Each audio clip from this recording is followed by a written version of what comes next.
crack out. He said got the crack out. We got cameras everywhere in here. Yes, sir.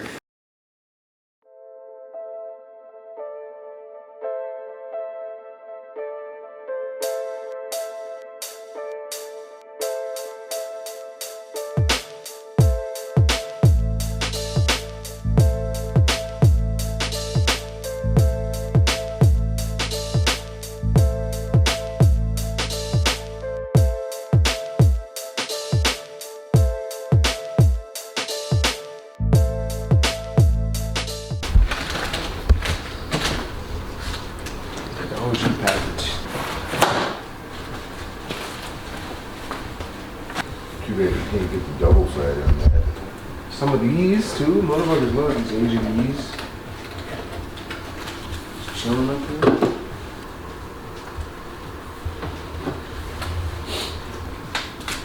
Damn, dude. See, this is why I guess I have some explaining to do. Been a long time since you've seen me fishing.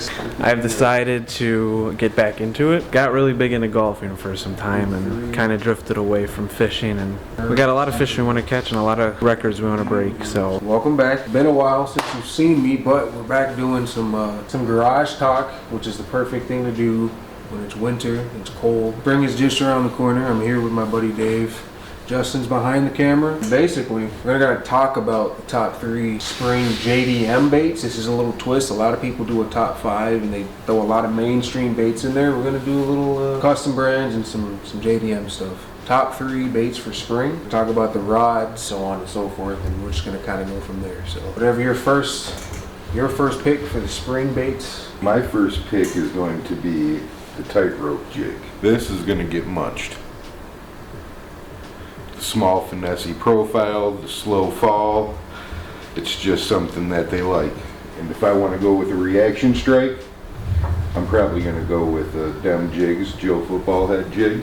Special color tied just for myself. In the spring I like to always start with dark colors. I usually try to start out slow, of course, that's why I choose the finesse jig. If I feel they're a little bit tighter to structure, I'll throw the Key Tech casting jig, because this moves in and out of reeds and logs where the fish like to hold early in the spring really well. So you can kind of put it right on their head. And like I said, I like to start with the weights to be light, so we're looking at 1/4 ounce, 3/8 of an ounce, and another 1/4 of an ounce. But sometimes reaction strikes you might have to change to a 1/2 or a 3/4 because they kind of want you to drop a bomb on them, and we have plenty of those available over here as well. Just a whole box of them. The key colors for spring, like you said, the darker stuff. Yeah, I guess we should start with trailers. Yeah. So when the ice first comes off the water, I would say you're going to want to stay with something that's pretty still with the motion. You don't want to have too much action. Chigger craws, usually a good choice. It does flap down, but it's not very aggressive. And then my all-time favorite is the OSP Do Live Craw. I don't think you could get a better early spring bait than this. This is almost like fishing live bait.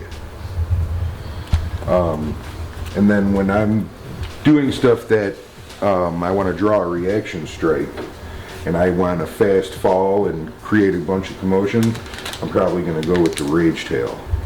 In this I'm going to increase the weight size of the jig. It's going to be more of a flip and pitch, kind of throw it in, pop it a couple times, it don't get hit, we pull out, make our next cast at our next target. Another thing with the jigs too is in the spring, the weeds, they're still kind of dead from the die-off from the year before. So one thing that I like to do is I like to throw this weedless football head here, the Joe Football. And this I kind of like to rip through the grass. So if I get it stuck in there, I'll just pop the rod real hard, and a lot of times that's when it gets hit, is it's getting popped out of the grass, creating a ton of commotion. You have a lot of people look at that and they're like, what? You're fishing that around cover with no weed guard? But just don't put it around anything wood. Yeah. Rocks and grass, you're good all day. But you put it around some wood and you ain't gonna see that thing again. I like to go with this sapphire blue trailer on the real sunny days. Under overcast and cloudy conditions, I'm gonna change that trailer up to something darker, but that's usually the bright bluebird days where you wouldn't think you're gonna catch any fish, but in the spring, that's the day I rock them. Have you got any specific tips or advice, especially for people that are looking to get into the jig game more, especially up here around the Midwest where we fish often? What do you think people should start to look for, especially what's a color, especially going into the spring, especially that they should primarily be focusing on throwing? I would say anything that's black, dark green pumpkins. If you want to throw color in it, blues and purples. I would pretty much stick with that. If it's somebody that was new throwing a jig, they wouldn't go wrong throwing a Key Tech casting jig. I would have to say this is probably the best bet for a new jig fisherman. Berkeley Chigger Craw, keep it cheap. You're gonna lose a couple of these, but don't be scared to throw this thing in the heaviest, nastiest stuff. It will come through it. The football jig, I'm gonna say that's a little bit more advanced of a technique. A lot of people would give up on that and get bored because they're gonna be pulling a bunch of grass up and not know how to pop the rod correctly to get it out. But other than that, I would say the tightrope jig and this, you can't go wrong with either of those two. What rod are you throwing the jig on, and why are you throwing it on that rod? For the tightrope jig, we'll start small. I have a 7-1 medium fast, 1/8 to 3/8 ounce GLX. Reason it's GLX is these are very sensitive rods. I can feel what that jig's doing at all times. I went with SV 105, I believe this is. Yes, SV 105. This would be comparable to like a Daiwa Alpha's reel. So this would be really finesse. Can launch the 1/4 ounce jig as far as I could launch a 1/2 ounce football jig. And then again, this one, it's great for the feel. Real soft tip on it, so that small jig gets buried every hook set. And then when I go to either one of these two jigs, I'm gonna have to pick up something that's just a little bit heavier. The 7.5 Dobbins Ecstasy, Titanium DC, 7:4 to 1 gear ratio, so I can pick up slack line fast. This one I believe is a mag heavy. This one would throw 3/8 to 1.5 ounces. Still has a very soft tip for being a heavy. Great for fishing a jig in deeper water. Also great for throwing these and ripping them out of the grass. Great tip on it to do that. Next thing I would probably start with would be a tube. Reason being is darts around like a real natural crawfish. Real small and compact, something for them to get without having to spend too much energy. I would kind of crack the tube, drawing a reaction strike, you know, popping slack in the line constantly, so the tube is really only moving 2 or 3 inches when it looks like it's moving a couple feet. That's a special little bait in the spring, especially if there's bluegills around. And on the tube, a 1/4 ounce shorty tube. That would be the jig I'm going to use. And I'm going to stick with these dark colors. If it's sunny outside, I'm going to throw a little flake in there. If it's cloudy outside, I'm going to probably keep it more neutral and more solid of one color. Or if I do change colors, it's going to be dark up top and real light on the bottom. And this is the rod I'm going to throw the tube on. It's going to be fluorocarbon line for sure, because braid is going to move the bait way too far. This would be another awesome pick in the early season. The dark with the purple on the bottom. And then, like I said, I'm going to do kind of the same thing with this. I'm going to kind of fish it in the grass, and I'm going to kind of pop it out of the grass. And this is a 6/8 IMX Pro jig and worm rod. Throws from a 1/8 to 3/8. So this 1/4 ounce tube jig, it just sits, it gets thrown so perfectly on this. I'm using 8-pound J Fluoro. Daiwa's fluorocarbon. It's a real slick line, very comparable to the Invisex. Stays on the spinning reel nice, doesn't clog up, and again, I don't want to move the bait too far, so that's why I'm going to stay with this fluorocarbon. And then after that, I would have to say I'm going with the jerkbait. I don't think you can beat a jerkbait at any time of the year. And I had to throw the rattle trap in here for Nick, because that's how Nick likes to start, you know? An old trap, ripping, finding that grass. Good old Strike Kings. Red-eye shads. That though, why don't you talk about that a little bit, the bait itself. It's 10. Well, for me, this is the only rattle trap I've ever caught fish on. And that's the TN50, so that would be one of the smallest of sizes that the Jack All TN line comes in. I believe in the spring, elephants eat peanuts, so I try to keep everything small. He's a 110 guy, but he's not just the 110 guy. We were talking a little bit earlier off camera about different kinds of jerkbaits. I mean, a lot of people nowadays throw a 110, but some other secrets out there that not a lot of people are throwing, and they're catching. I don't know if you want to give your exact secret, but if you got another jerkbait that's kind of like that, Dave, I'm sure they'd like to. I would say these Jack All ranges. These have a nice cutting action to them, but a lot of times I like to stay small. This year, this is going to be one of the ones that I'm going to probably tend to throw the most. This is a newer bait in the Mega Bass line. This is an X Nanahan +1. This one will get down to about 6 feet, and this is micro. I mean, that's a normal 110 +1. This is half the size. These are 110 +1 juniors, and this is still a fraction of the size of that. I mean, this is like fishing with live bait, if you ask me. Speaking of different jerk baits, this would be another one that would be highly chosen in my arsenal. This is a Gancraft Rust 108. They also make a 128. I just feel that everybody's using Mega Basses now. Even your common anglers that would normally only buy $5 or $6 lures, they tend to have a box full of Mega Basses because they simply catch fish. So if I'm going to fish behind somebody or there's a lot of pressure on a lake, I'm probably going to choose the Gancraft Rust 108. Honestly, this has a little bit better action than the Mega Bass 110 does. It cuts a little nicer, pauses a little nicer, and suspends a lot better.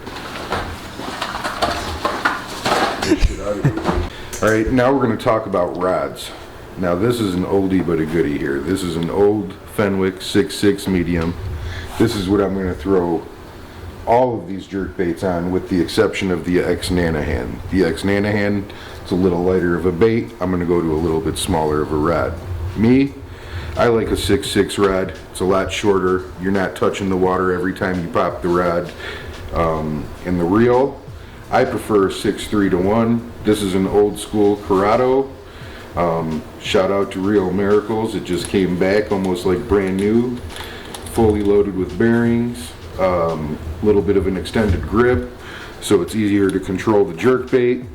Also like to cover up my line by just flipping the brake handle. So this is what I'm going to throw a jerk bait on. I think it gives a real nice cut to the bait. It has the perfect pause. They don't make these anymore, but for me, this is my jerk bait slayer.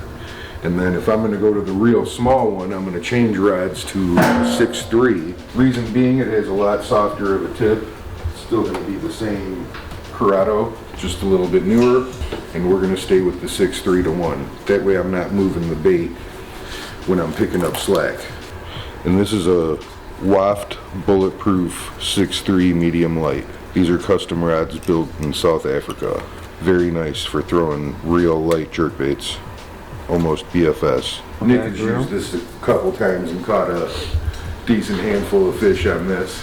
It's South Africa. It is a nice rod. I'm not gonna lie to you. South, I mean, I never would have thought. That's crazy. You know, but it's a nice rod. It's light, sensitive, and it works at jerk bait really well, especially the small ones. So now, what we're gonna do, we're gonna put all this gloriousness away. And these are the, you know, the top 3-4 spring baits that he throws. There's a lot of new baits that came out this year, and you better believe he picked up on a lot of them. So we're going to talk about some of those new baits that's getting added to his arsenal that he's going to be throwing this spring and shit for whenever, year round. So give us a second, we'll clean this up, be right back.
this year I decided to add another jig rod, another rod that I could throw the dark sleeper, the sleeper gill, great rod for the headlock jig, also the dem jigs, Joe Football, PM jig, my Q-Tech jigs.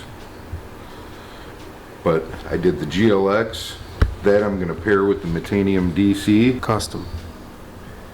That's all tuned by Real Miracles out of Shanahan, Illinois. Custom Hogtech handles, all brand new ceramic bearings. It's already a DC, it don't really need the bearings, but we got to do it like that sometimes. Gotta be like that sometimes. Then I was going to try the chatterbait a little more in the spring, even though I prefer that bait in the summer and in the fall. I didn't really ever have a dedicated chatterbait rod. I would usually throw it on a rod that I would throw a jig or a spinnerbait on, probably a rod just like that one. So this year I went and got a rod to throw the chatterbait, as well as a reel. The reel I'm choosing was the Scorpion DC 101. This has a 6:3 to 1 gear ratio in it, so if I wanted to slow roll the chatterbait, I could do so. And if I wanted to burn it, I could just spin the handle a little faster. That we're going to put on the Cash-On Z-Man chatterbait rod.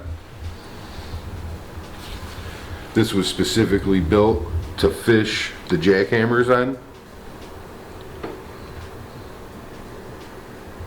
And then I got a whole slew of jackhammers to try out here in the early spring.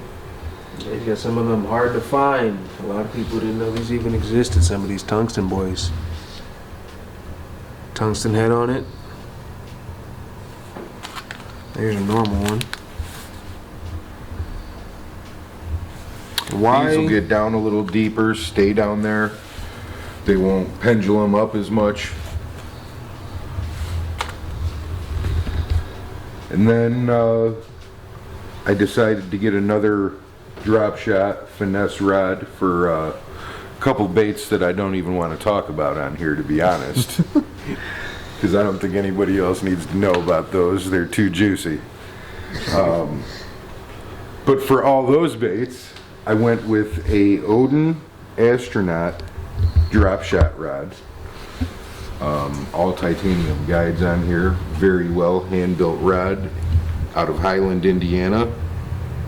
I highly suggest getting these. I would compare this to an NRX all day, and I would say it's even lighter than an NRX. These guys Bold on takes. there. Alright.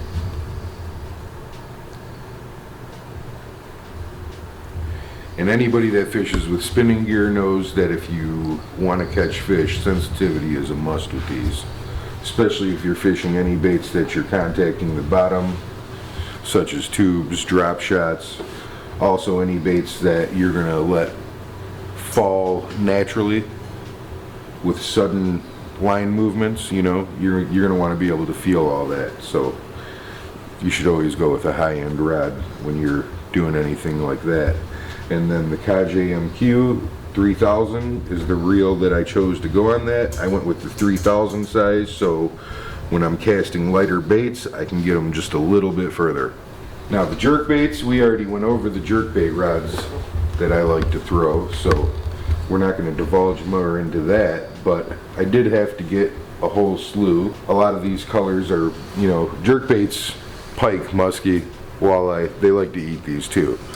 So when you go to lakes that those are very profound, you tend to lose quite a bit of them. And I don't get scared with the jerk baits. I like to throw them in the nastiest stuff, right up on the bank, right in the rocks, right around wood, because to me that's how you get bit on these. So these are always in stock. These are the Rest 108s. These are the ones that I was saying I would put these up against a mega bass all day. This here happens to be a Oliver Nye Big Bass Dreams limited run color. Very hard to get. You could buy those at Modern Outdoor Tackle. And then the rest of these I ordered from Japan Import Tackle and Lee's Global Tackle. And these are the Rest 28s. and one more Rust 108. These are so hard to get, guys, like, you're not gonna find these. This would be the ideal size for the spring, but if you're fishing for largemouth, these ones will definitely work too. And in the summer, these would work really well for smallies too, when the bait's a little bigger. First, in the spring, we always want to go as small as we can go, and that's where these came in. These were all the X75s. We have the +1s and the +2s. These ones get to about 9 feet, and these suspend really well too. And then a lot of 110s here. And most of these 110s are all colors that just needed to be replaced. We do have a couple special colors and a couple special runs. These 110Rs, reason I got these was because these have a little bit different action. They also have more of a one-knocker sound. There's not all the beads like there is in the older Megabasses.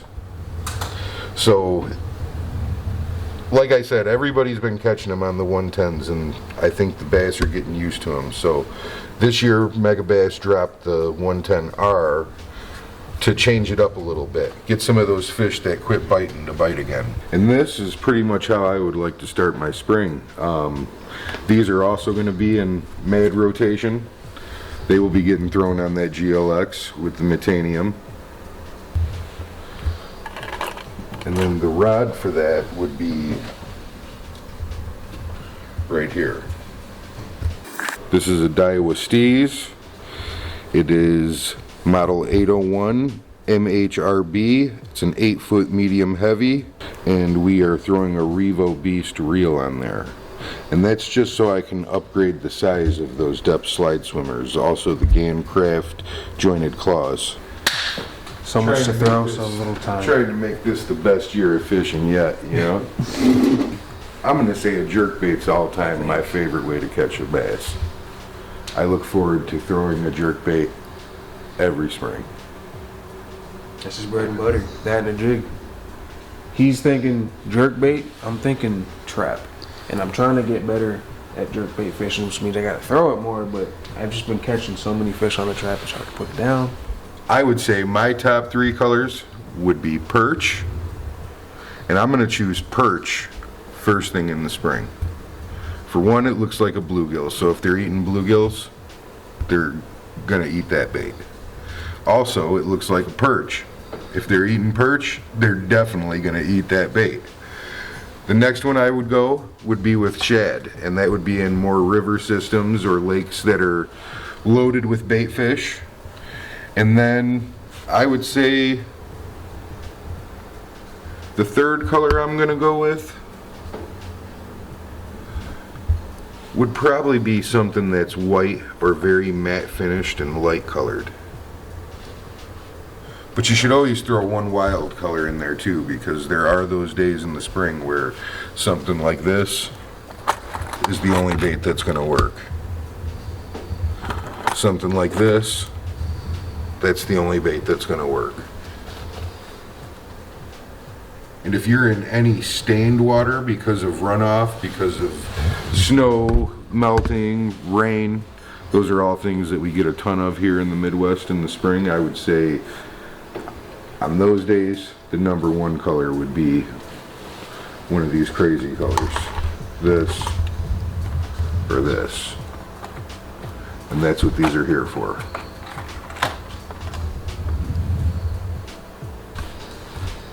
And like Forrest Gump said, that's all I got to say about that.